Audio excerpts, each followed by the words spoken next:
The ocean is the very cradle of life on Earth, a vast and wondrous world that covers more than 70% of our planet's surface. It is far more than just a great expanse of water.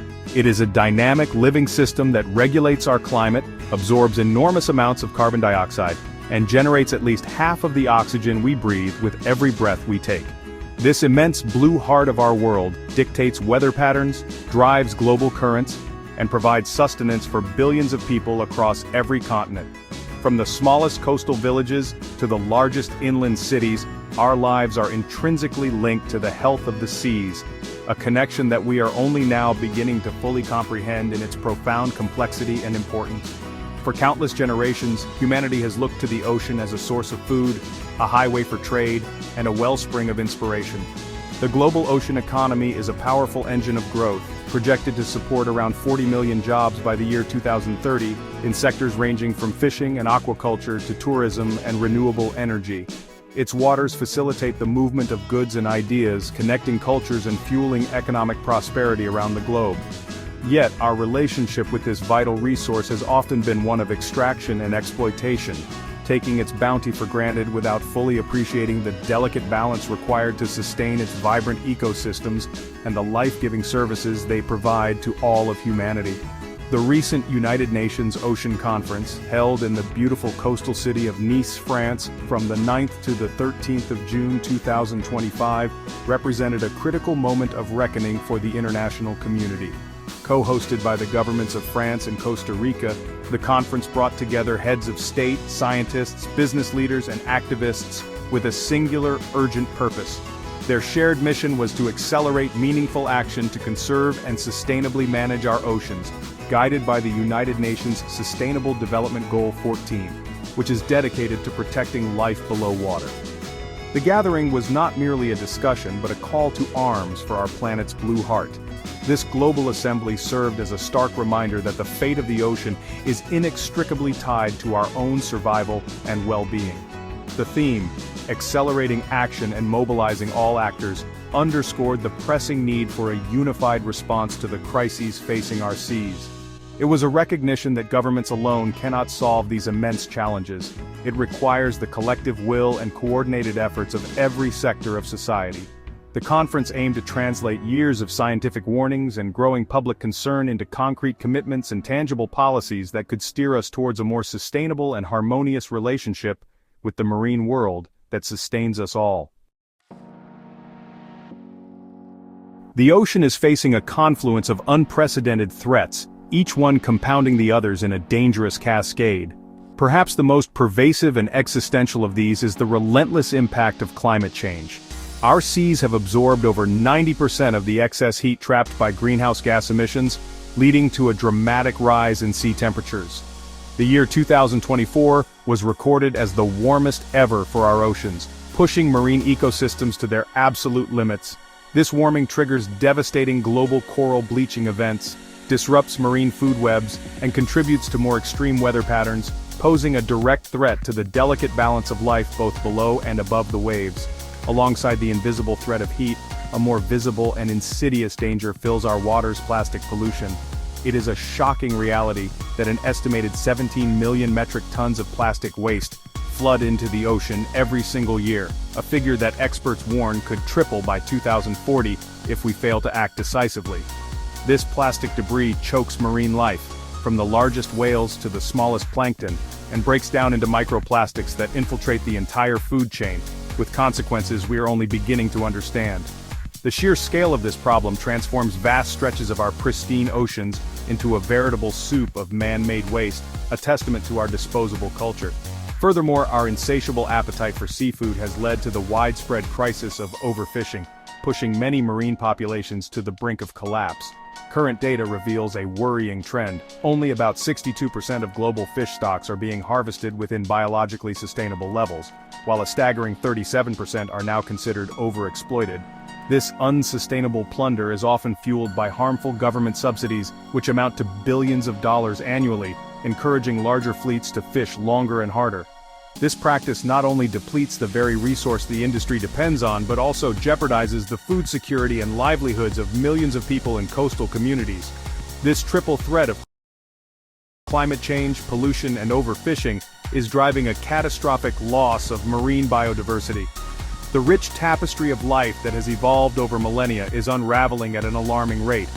We are failing to protect these vital habitats, with only a little over 8% of the world's oceans currently designated as marine protected areas. This falls short of the previous 10% target and is a far cry from the more ambitious goal agreed upon in the Kunming-Montreal Global Biodiversity Framework, which calls for protecting 30% of our planet's oceans by 2030. Without these sanctuaries, marine species have fewer places to shelter, breed, and recover from the mounting pressures we place upon them. In response to these grave challenges, the UN Ocean Conference in Nice culminated in a series of significant commitments and forward-looking initiatives designed to turn the tide. A central outcome was the negotiation of a new political declaration, titled Our Ocean, Our Future Accelerating Action, which sets out a clear, action-oriented pathway for global cooperation. This declaration is built upon three core pillars: defending ocean ecosystems, fostering sustainable ocean economies, and most importantly, accelerating the implementation of these goals. It represents a renewed political will among nations to move beyond rhetoric and deliver the urgent, transformative change that our oceans desperately need to survive and thrive. A major focus of the conference was the mobilization of finance to support these ambitions, as a lack of funding has long been a barrier to progress. It is a stark fact that Sustainable Development Goal 14 remains one of the least funded of all the SDGs, facing an annual investment gap estimated at a massive $175 billion. Leaders at the conference issued strong calls to reform the international financial system to better support developing nations, particularly small island developing states, which are on the front lines of the ocean crisis. New blended finance models and public-private partnerships were showcased as innovative ways to channel much-needed capital towards a sustainable blue economy. Several pioneering projects were announced, signaling a shift towards harnessing technology and innovation for ocean health. UNCTAD and UNDESA unveiled a new joint initiative that will use artificial intelligence and advanced data analytics to bolster climate action in Caribbean island nations, helping them build resilience to ocean-related threats. There was also considerable excitement around the burgeoning potential of seaweed as a sustainable resource. A formal proposal was tabled for the creation of a dedicated UN task force to explore and promote seaweed cultivation, which can help absorb carbon, create biofuels, and provide an alternative to plastic packaging, highlighting its role in a circular economy. The conference also provided a crucial platform to build momentum for other key international agreements.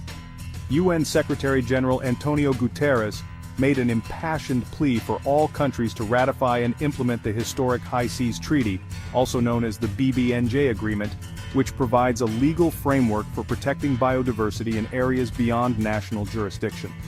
Furthermore, the discussions in Nice gave added impetus to the ongoing negotiations for a legally binding global treaty to end plastic pollution. By linking these critical policy processes, the conference aimed to create a more integrated and powerful global governance framework for the ocean. The powerful calls to action from world leaders in Nice echoed a single unifying message: the time for incremental change is over. The scale of the ocean crisis demands massive and immediate investment in solutions that protect marine ecosystems and support the coastal communities who depend on them most. The Secretary-General emphasized that protecting the ocean is not a choice but a fundamental necessity for the future of our planet and our species. This requires a profound shift in how we value the ocean, moving from a mindset of extraction to one of stewardship and regeneration, ensuring that economic activities do not come at the expense of ecological health. While the commitments made by governments and international organizations are absolutely essential, they alone are not enough to save our ocean. The responsibility for its protection extends to each and every one of us. The UN's Save Our Ocean campaign, launched in the run-up to the conference, seeks to empower individuals by showing how small changes in our daily lives can collectively create a significant positive impact. Simple actions, when adopted by millions of people, can create a powerful current of change that ripples across the globe, sending a clear signal to policymakers and corporations that the public demands a healthier planet. We can all become guardians of the ocean in our own communities. This can start with making conscious consumer choices, such as reducing our consumption of single-use plastics by opting for reusable bags, bottles, and containers. It also means being mindful of the seafood we eat, choosing products that are sustainably sourced to help combat overfishing. We can participate in or organize local beach and river cleanups, preventing plastic waste from ever reaching the sea. Educating ourselves and sharing our knowledge with friends and family helps to build a broader movement of ocean advocates who understand the stakes and are motivated to act. Ultimately, the legacy of the 2025 UN Ocean Conference will be measured not by the declarations signed in Nice, but by the actions that follow in the months and years ahead. The future of our blue planet rests in our hands. We must hold our leaders accountable for the promises they have made and continue to push for more ambitious policies. By embracing our shared responsibility and working together, as individuals, communities, and nations, we can ensure that the great ocean, the source of all life, continues to sustain and inspire wonder for all the generations that will follow us. The task is great, but the time to act is now.